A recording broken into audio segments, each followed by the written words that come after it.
Streamlabs Desktop est un logiciel intéressant, de par sa facilité de prise en main et son interface un poil plus attractive que celle d'OBS, même si ce dernier a fait beaucoup de progrès sur ce point. Mais voilà, il était temps de mettre à jour mon tutoriel destiné aux utilisateurs avancés de Streamlabs Desktop, que certains d'entre vous ont peut-être connu sous l'appellation Streamlabs OBS. Depuis le dernier tuto, il y a eu pas mal de nouveautés concernant Streamlabs Desktop, l'info principale étant que l'application est sortie en version finale. Bref, on va passer en revue les réglages et essayer d'expliquer un petit peu à quoi servent les options principales. Et si vous cherchez un tuto sur la création de scène ou l'utilisation des sources, je vous renvoie vers cette vidéo qui traite du sujet. On va surtout s'intéresser aux paramètres, on passera certains points plus rapidement que d'autres, et on s'attardera surtout sur les menus qui vont nous servir à régler le stream. Et voilà ce qu'on peut voir quand on ouvre l'application Streamlabs. Je passerai rapidement sur la barre latérale qui contient des menus divers et variés. Si vous connectez un compte Twitch ou autre, vous aurez encore plus d'options, et en cliquant dessus, vous verrez que c'est assez explicite. Sachez simplement que pour tout ce qui est thème et application, c'est généralement conditionné à un abonnement payant Streamlabs Ultra, qui n'est absolument pas obligatoire pour utiliser l'appli Streamlabs, je le rappelle. Tout en bas, on va trouver une barre d'état avec les performances. En cliquant sur les petites barres, vous pouvez ouvrir une fenêtre et là, on pourra choisir ce qu'on veut afficher, l'utilisation du CPU, les FPS de sortie, le nombre d'images perdues, le débit, etc. Alors juste deux autres choses à noter. Dans la barre d'état, il y a une option pour tester les alertes. C'est très pratique pour positionner la source comme il faut sans devoir jongler avec le site Streamlabs. Et dans la table de mixage, si vous cliquez sur la roue crantée, vous pourrez afficher les paramètres audio avancés. C'est là qu'on va activer la surveillance pour avoir le retour des alertes dans le casque par exemple. Enfin, comme je le disais un petit peu avant, on va connecter le compte de sa plateforme principale à Streamlabs. Ça simplifie la vie, donc n'hésitez pas à le faire. Et une fois votre compte Twitch connecté, par exemple, le chat sera dispo sur la partie droite que vous pouvez dérouler avec la petite flèche. Et donc sur ce, on va passer aux paramètres. Premier menu, le menu général, avec pas grand chose à se mettre sous la dent, donc on ira vite aussi. Les options à retenir ici sont les suivantes. Désactiver l'accélération matérielle. La case est décochée par défaut et normalement vous n'en avez pas besoin. Et si jamais vous avez des soucis d'écran noir ou de performance avec l'aperçu de votre scène qui saccade, ça peut être une option à tester. Démarrer automatiquement le tampon de relecture lors d'un stream. Alors attention aussi à cette option, si elle est cochée, ça va activer le tampon de relecture au lancement d'un stream. Donc si vous ne l'utilisez pas, ça va pomper inutilement sur la RAM. Perso, je m'en sers pas, donc logiquement, je décoche la case. Alors je vous laisse regarder le reste, c'est pas important pour les réglages du stream à proprement parler. Le menu multi-stream, on va passer aussi puisqu'il explique simplement comment streamer sur plusieurs plateformes en même temps et rien d'autre. Notez juste qu'avec l'appli Streamlabs, de base on peut multi-stream sur 2 plateformes maximum. Si vous voulez multi-stream sur davantage de plateformes, il faudra un abonnement ultra. On passe au menu Stream. Vous pouvez lier directement votre compte Twitch ou autre ici, ainsi que vos autres comptes si vous voulez multi-stream, comme on vient de le voir juste avant. Toutes les plateformes ne sont pas disponibles. Par exemple, si vous voulez streamer sur Kick, il faudra ajouter une destination, la nommer, ajouter l'URL du serveur et la clé de stream. Si ça vous intéresse, je vous montre comment faire dans mon tutoriel, comment streamer sur Kick. Et alors on trouvera aussi des options à l'ancienne en cliquant tout simplement sur Stream vers une acquisition personnalisée, comme sur OBS Studio où on pourra choisir son service, le serveur d'ingestion, chose qui peut avoir un intérêt en cas d'instabilité avec la méthode automatique. L'idéal étant de prendre dans ce cas un serveur le plus proche de votre situation géographique, tout simplement. Avant de regarder le menu sortie, qui est un gros morceau, on va s'attaquer au menu audio et vidéo, parce qu'on en aura besoin pour mieux configurer le stream par la suite. Donc, le menu audio, on y trouve taux échantillon ou fréquence d'échantillonnage. Alors là, on va préférer le 48 kHz, c'est un poil plus qualitatif que le 44,1, mais surtout plus répandu. Attention à bien attribuer la même valeur à vos périphériques audio dans les options de Windows pour éviter les bugs de son. Les canaux, c'est du stéréo, classique, aucun commentaire. Et pour les périphériques, a priori ceux par défaut sont ceux que vous utilisez habituellement, donc a priori il n'y a pas besoin d'y toucher, sauf si vous voulez forcer un périphérique spécifique comme un micro, et tous les périphériques audio disposeront d'une piste audio associée dans la table de mixage. On passe au menu vidéo avec la résolution de base ou Canva, c'est la définition de votre écran a priori, celle dans laquelle vous jouez. Alors attention, si vous achetez des overlays, chez Owned par exemple, pourquoi pas, en général ils sont adaptés à un Canva 1080p.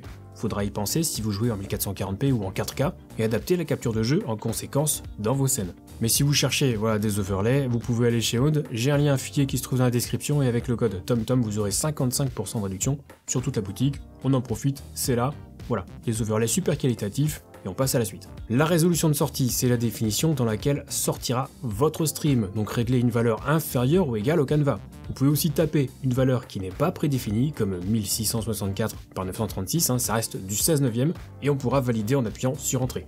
Le filtre de réduction à l'échelle, c'est le filtre qui sera utilisé pour redimensionner l'image si les deux résolutions précédentes sont différentes. Si vos résolutions sont les mêmes, ce réglage n'aura aucun impact. En revanche, si vous jouez en 1080p et streamez en 720p par exemple, il faudra choisir un filtre. Dans la liste déroulante, du haut vers le bas, on va du filtre le plus rapide au plus qualitatif. Donc oui, le Lanczos est meilleur en termes de qualité, mais nécessite un petit peu plus de ressources que les autres. Ça reste limité tout de même, donc on peut choisir ici le Lanczos. Ensuite, FPS ou framerate, les valeurs les plus courantes sont 30 et 60 FPS, mais rien ne vous empêche de tester des valeurs de type 50 FPS. C'est un bon compromis entre fluidité et performance, car plus les FPS sont élevés, plus la charge de l'encodeur sera élevée. Et je termine avec la nouvelle option Dual Output qui permet d'ajouter un deuxième canevas mais au format vertical. Ça peut être utile si vous voulez streamer sur une plateforme mobile comme Instagram ou TikTok, si vous avez la chance d'avoir su récupérer une clé de stream. On pourra alors régler les options indépendamment pour chaque canevas et au moment de lancer le stream, on pourra choisir quel canevas sera utilisé sur quelle plateforme. Le canevas horizontal classique ou le canevas vertical, c'est plutôt bien fichu, une option très sympa. On arrive au gros morceau des paramètres, le menu sortie. Donc déjà, d'office, on va choisir le mode de sortie avancé pour avoir plus d'options et on va aller évidemment dans l'onglet streaming. La piste audio, alors par défaut, le stream va récupérer tous les sons qui passent par la piste 1. Mais à part si vous avez touché aux propriétés audio avancées, par défaut les sons vont sur toutes les pistes, donc vous pouvez laisser la piste 1 ici. L'option VOD Twitch, alors c'est spécifique à Twitch évidemment et ça permet de définir les sons qui iront sur vos VOD Twitch et ceux qui n'iront pas. Par exemple, vous pouvez choisir de ne pas envoyer la musique sur vos VOD Twitch. C'est en général ça qu'on utilise comme méthode pour limiter les strikes DMCA. Mais au préalable, il faudra isoler la musique du reste et je vous montre comment faire dans mon tutoriel Voicemeeter. Ensuite, l'encodeur, point extrêmement important qui va donc dépendre de votre setup. Pour une configuration à 2 PC, on va privilégier le X264 qui offre généralement une meilleure qualité, pour peu qu'il soit bien réglé. Alors c'est un encodage logiciel qui fera donc appel au processeur ou CPU de votre PC. Il faut donc un CPU décent. Et on oublie les Intel i3 ou i5 de 2012, un 6 cœurs récent ou mieux un 8 cœurs, ça fera très bien le job et ça permettra de pousser un petit peu les réglages pour obtenir une très bonne qualité vidéo. Deuxième cas de figure, en config mono PC, vous avez un seul PC pour jouer et streamer. Alors là, à part si vous avez un CPU costaud, on va éviter le X264 parce qu'en cas de pic d'encodage, quelle qu'en soit la raison, il y aura toujours un petit risque pour que votre processeur sature, ce qui pourra entraîner éventuellement des saccades sur votre stream, voire sur votre jeu. Et en plus du jeu, c'est vrai qu'on a souvent d'autres programmes qui sont ouverts, le chat Twitch, Discord, la musique, etc. Raison de plus pour ne pas solliciter davantage le CPU. Après, si vous avez un CPU à 10 cœurs ou plus, dans ce cas-là, le X264 est envisageable. Mais c'est vrai que généralement, on préfère l'éviter en mono PC et privilégier un autre encodeur, en général un encodeur matériel. Par exemple, si vous avez un processeur Intel compatible, vous pouvez utiliser l'encodeur QuickSync. Si vous avez une carte graphique Nvidia, vous pouvez utiliser l'encodeur NVENC. Et si vous avez une carte graphique AMD, vous pourrez utiliser l'encodeur AMD. Une note au sujet du NVENC, car vous aurez accès au NVENC et au NVENC New, qui a été introduit avec les RTX série 20. Quelle que soit votre carte graphique, prenez le NVENC New. Si vous avez une RTX série 20, vous aurez un gain de qualité et l'encodeur sera plus efficace. Et si vous avez une carte plus ancienne, vous n'aurez pas de gain de qualité, mais vous bénéficierez quand même de l'optimisation de l'encodeur. Donc il n'y a vraiment plus aucune raison d'utiliser l'ancien NVENC, sauf si vous avez des bugs avec le New.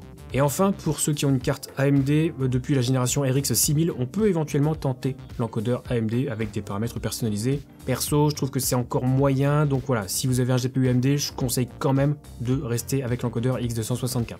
Option suivante, appliquer les paramètres de l'encodeur du service de streaming. C'est une option très importante, ça permet d'éviter les limites imposées par les plateformes de streaming. Sur Twitch par exemple, la recommandation maxi officielle c'est de 6000 kbps. Officieusement, c'est un peu plus, c'est aux alentours de 8000. Si je coche cette case, je ne pourrai pas dépasser 6000 kbps, peu importe mes réglages. Donc, on va décocher l'option, ça va permettre d'avoir plus de marge pour régler le débit, on va y revenir. Rééchelonner la sortie, ça permet de redimensionner la vidéo en sortie, ça a relativement peu d'intérêt puisqu'on fait déjà un redimensionnement, éventuellement, avec la résolution de sortie dans le menu vidéo. L'option a un intérêt uniquement dans certains cas, quand on enregistre et qu'on stream en même temps par exemple, sinon on l'utilise pas, donc on va laisser décocher. Ensuite, le contrôle du débit. Alors pour le streaming, on va oublier le CRF qui est disponible avec le X264 et on va oublier le CQP qui est disponible avec NVENC. Parce que dans les deux cas, ça sortira un flux de qualité constante, certes, mais dont on ignore totalement le débit final. Donc c'est inutile pour nous puisqu'on est limité par les plateformes de streaming. On oublie aussi le format sans perte du NVENC pour grosso modo les mêmes raisons puisqu'au final, on aura la meilleure qualité, ok, mais on aura un bitrate de fou furieux en sortie. Reste donc CBR, ABR et VBR. D'un point de vue qualité, le VBR est plus intéressant puisqu'il va adapter le débit en fonction de ce qui est affiché à l'image. Par exemple, une image statique aura besoin de beaucoup moins de débit pour être affichée correctement qu'une scène avec du mouvement, et c'est le principe du VBR qui va faire donc fluctuer le bitrate autour d'une moyenne avec des variations en fonction de ce qui est affiché. Bref, ça répartit mieux le bitrate. Le ABR, c'est presque comme le VBR mais avec un bitrate un petit peu moins variable et donc niveau qualité, ça se situe entre VBR et CBR. Dans tous les cas, ABR et VBR sont plus efficaces quand on effectue plusieurs passes d'encodage, donc plutôt pour l'enregistrement que pour le streaming, où une seule passe d'encodage est généralement faite, étant donné qu'on a besoin d'aller vite pour envoyer le flux en direct. Notez qu'on peut streamer en VBR ou en ABR sur Twitch par exemple, mais ça pourra créer des instabilités. C'est pour ça que Twitch et toutes les plateformes de streaming quasiment recommandent actuellement d'utiliser un débit constant. Le CBR est donc l'option à retenir ici. Le débit, alors là, il n'y a pas de valeur universelle pour le débit vidéo ou bitrate vidéo, car tout dépend de votre contenu en stream. Si vous streamez un jeu qui bouge, il faudra davantage de débit pour maintenir une bonne qualité. Et si vous streamez en just chatting, avec juste la cam en plein écran, ça sera plus statique et donc moins compliqué à encoder. J'ajoute à cela, premièrement, sur Twitch, si vous n'êtes pas partenaire, vous n'aurez pas systématiquement le transcodage, c'est-à-dire l'option qui permet à vos viewers de modifier la qualité du stream. Même si c'est vrai que les affiliés l'ont de plus en plus souvent. Mais cette option est très importante, parce que si vous ne l'avez pas, et que vous avez réglé un gros débit, genre les 6 ou 8000 kilobits par seconde, ça veut dire que les viewers devront être en mesure de télécharger avec une vitesse de 6 ou 8000 kilobits par seconde, donc 6 ou 8 mégabits. Et malheureusement, il y a encore beaucoup de personnes qui n'ont pas un tel débit chez eux. Idem pour ceux qui regardent sur leur téléphone, ils veulent peut-être économiser de la data. Donc si vous envoyez un débit supérieur à ce que les gens peuvent télécharger, ils ne pourront pas voir votre stream, tout simplement. Tout ça, j'en parle plus en détail dans ma vidéo dédiée au transcodage sur Twitch que je vous conseille de regarder pour mieux aborder cette option. Deuxième point, sachez qu'au bout d'un moment, plus on augmente le bitrate, moins on va constater de différence sur la qualité finale, donc ça sert à rien de monter trop haut non plus. Troisièmement, inutile de mettre un bitrate délirant si votre connexion internet ne suit pas. Si votre connexion n'est pas capable d'envoyer le bitrate que vous réglez dans OBS, bien votre stream va saccader ou sera complètement illisible. Pour estimer la vitesse de votre connexion, il existe des sites comme speedtest.net qui sont capables d'estimer grossièrement votre débit ou upload, le fameux débit ascendant. Et quatrièmement, les plateformes de streaming tolèrent un bitrate maximum. Par exemple, sur Twitch, c'est officiellement 6000 kilobits par seconde, qui est en fait une recommandation maximum. Et officieusement, c'est un petit peu plus que 8000, mais en général on s'arrête à 8000. Sur YouTube, c'est 51 000 kilobits par seconde maxi, donc allez pas au-delà des limites, ça ne servira à rien. Bref, tout ça pour dire qu'il n'y a pas de valeur magique. Si vous voulez trouver le bon bitrate en fonction du type de contenu que vous streamez, de votre résolution de sortie et de vos FPS de sortie, j'ai fait une vidéo complète sur le bitrate qui est encore totalement valable, donc n'hésitez pas à y jeter un œil. Allez, la suite, avec utiliser une taille de tampon personnalisée, c'est une option qui est intéressante sur le principe, mais pour le streaming, ça peut entraîner ce qu'on appelle du buffering, donc on va oublier et laisser décocher. L'intervalle d'images clés, alors là l'encodeur va utiliser ce qu'on appelle des images clés, qui sont des images complètes, et les images qui suivent ne sont que des images partielles qui correspondent à ce qui a évolué par rapport à ces images clés, donc ça permet d'économiser des données, c'est plutôt intéressant, et en théorie, plus les images clés sont fréquentes, meilleure sera la qualité. On va tout de même se limiter aux recommandations des plateformes de streaming avec une valeur sur 2 secondes, donc une image clé toutes les 2 secondes, qu'on va pouvoir définir manuellement plutôt que de laisser ça sur automatique. On passe au pré-réglage. Alors pour le X264, on peut choisir un pré-réglage ou preset allant de ultra fast à placebo. Plus on descend dans la liste des presets, meilleur sera le résultat final, mais en contrepartie, l'encodeur aura besoin de davantage de puissance. Alors vous pouvez tout de suite oublier les 4 derniers presets pour du streaming, même si le preset slow est faisable avec une machine récente et un CPU haut de gamme, le preset medium est déjà très qualitatif puisqu'il sera légèrement au-dessus de tous les autres encodeurs. Et là encore, il n'y a pas de pré-réglage universel, donc ça sera en fonction de votre PC. Et si vous avez des problèmes de stabilité d'encodage, une des premières choses à faire, c'est de baisser, de diminuer ce preset. Sinon on peut commencer avec le preset faster et le modifier en fonction des résultats obtenus après quelques tests. Si vous utilisez l'encodeur Quick5, vous aurez le choix entre 3 possibilités de pré-réglage allant du plus qualitatif au plus rapide. Là je vous conseille le pré-réglage équilibré ou balanced, c'est le plus intéressant. Et si vous utilisez l'encodeur NVENC, pareil, là on a le choix entre plusieurs pré-réglages, allant du plus qualitatif au plus rapide. On va juste zapper le preset qualité maximale parce que ça va effectuer 2 passes d'encodage, ce qui sollicite une partie du GPU qui est déjà utilisée pour les jeux. Donc ça peut diminuer les perfs et on se contentera du pré-réglage qualité qui devrait passer sur la plupart des machines. Et le jour où Streamlabs se décidera à implémenter les nouveaux réglages du NVENC, ce qui est déjà le cas sur OBS, j'ai fait une vidéo complète sur ces nouveaux réglages, donc voilà, à bon entendeur. Ensuite on passe au profil, donc il y a 3 profils qui sont disponibles en général, le baseline, le main et le high. Le profil high est celui qui est adapté à la haute définition, donc à partir du 720p, et vous n'avez plus aucune raison de choisir un autre profil pour le streaming. Donc on règle ici sur high. Les réglages fins X264, ce sont des pré-réglages qui vont jouer sur plusieurs paramètres de l'encodeur. Bon là ça devient un petit peu technique, donc à moins de bien connaître le fonctionnement de l'encodeur et de ses options, je vous conseille de pas trop y toucher. Ça peut avoir un intérêt, mais plus pour de l'enregistrement. Pour le streaming, c'est pas trop utile, donc voilà, vous pouvez oublier tout ça. Et les options X264, alors là aussi, on peut ajouter des paramètres personnalisés sous forme de ligne de commande. C'est super intéressant quand on se penche dessus, mais voilà, pour le streaming, c'est pareil. Ça a relativement peu d'intérêt, donc on va zapper. Prédiction, look ahead et amélioration psychovisuelle, ce sont des options apparues avec NVENC puis NVENC New, censées améliorer le rendu final. Ces 2 options utilisent la partie de la carte graphique qui est généralement déjà utilisée par les jeux, donc en les activant il y aura potentiellement un impact sur les performances en jeu. Pour du streaming, la seule option qui m'intéresse ici, ce sont les améliorations psychovisuelles. Ça permet à l'encodeur de se focaliser sur le centre de l'image au détriment de la partie extérieure mais qui correspond à notre champ de vision périphérique. Du coup c'est censé être relativement imperceptible quand on regarde l'image au centre, mais si on regarde sur les côtés, c'est vrai que l'image peut être un petit peu dégradée, notamment la webcam qu'on place a priori sur les côtés du stream qui pourra être davantage pixelisée. Donc c'est une option intéressante sur les jeux qui bougent beaucoup, mais voilà, vous êtes prévenu des éventuelles conséquences que ça aura sur le rendu de votre stream. L'option GPU, alors c'est le numéro qui est attribué à votre carte graphique, à moins que vous en ayez plusieurs, vous pouvez oublier cette ligne. Et le nombre maximal de biframe, ça va définir le nombre d'images B, qui sont des images prédites de façon bidirectionnelle, donc en fonction de l'image précédente et de l'image suivante. Là aussi c'est un petit peu technique, en théorie plus la valeur est haute, meilleure sera la compression, donc éventuellement la qualité, mais plus il faudra de puissance pour encoder. Donc on va rester entre 2 et 4, sachant que la valeur souvent recommandée, c'est en général 2 pour le streaming sur les plateformes actuelles.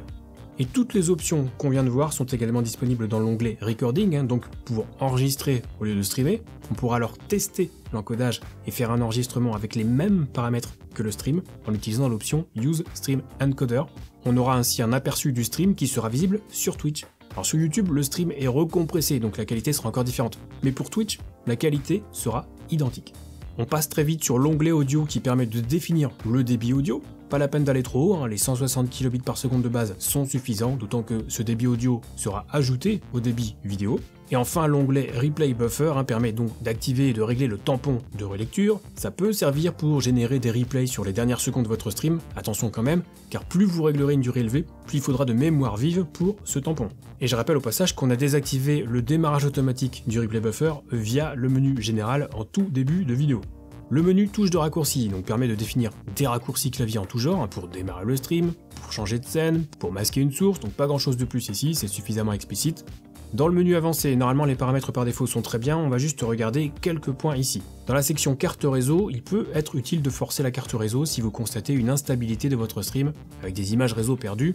Et dans la même veine, on pourra tenter d'activer le nouveau code réseau également, parfois ça fonctionne. Mais si votre stream fonctionne déjà bien, c'est pas la peine de l'activer. Et dans la section source, sachez qu'on a parfois des soucis avec certaines sources navigateurs comme des widgets qui fonctionnent mal ou qui s'affichent plus. Dans ce cas, on peut tenter de désactiver l'accélération matérielle pour les sources navigateurs. C'est à tester si vous avez des soucis avec certains widgets Streamlabs ou StreamElements. Le menu collection de scènes, alors c'est un menu qui permet donc d'exporter et d'importer les collections de scènes. Ici dans mon cas, moi j'ai 2 collections, je peux les exporter et les importer sur un nouveau PC si je veux retrouver toutes mes scènes, donc ça peut être utile. Le menu notification, c'est là où on active et où on règle les notifications et les avertissements quand il y a un problème avec l'encodage. Les réglages par défaut sont plutôt bien. Le menu apparence donc permet de modifier l'apparence générale de l'application Streamlabs en changeant le thème. On peut aussi choisir de passer le chat du côté gauche, modifier la taille du texte, supprimer les icônes dans la barre latérale, etc. Je vous laisse regarder ça. Le menu commande à distance, vous y trouverez le QR code à scanner avec votre téléphone pour utiliser l'appli mobile Streamlabs qui fait office de Stream Deck simplifié sur votre smartphone. Le menu webcam virtuel, c'est une fonctionnalité qui vous permet d'utiliser l'appli Streamlabs en tant que webcam, c'est-à-dire que, par exemple, si vous utilisez Zoom, vos interlocuteurs pourront avoir carrément la scène active sur Streamlabs Desktop. Notez simplement que ça nécessite une installation supplémentaire. Le menu superposition de jeu, alors ça permet d'afficher le chat et les événements récents de type follower ou sub, etc. directement en surimpression sur votre écran. Ça sera donc visible que par vous et pas par vos viewers. J'ai fait un tutoriel là-dessus pour ceux que ça intéresse et c'est vraiment pas mal si vous avez qu'un seul écran sur votre PC. Et on en a terminé avec les paramètres de Streamlabs Desktop. J'espère que vous aurez appris des choses intéressantes sur cette appli proposée par Streamlabs. Si vous reste des questions, vous pouvez venir me les poser sur Twitch. Si vous me voyez en live, vite fait. Sinon, vous pouvez rejoindre le Discord d'entraide Zero Absolute Gaming, lien dans la description. Et si vous voulez paramétrer simplement votre stream, je vous suggère cette vidéo dans laquelle je propose des réglages optimaux. Vous verrez bien si c'est raccord avec ce que vous avez appris aujourd'hui. Et vous faites bon stream.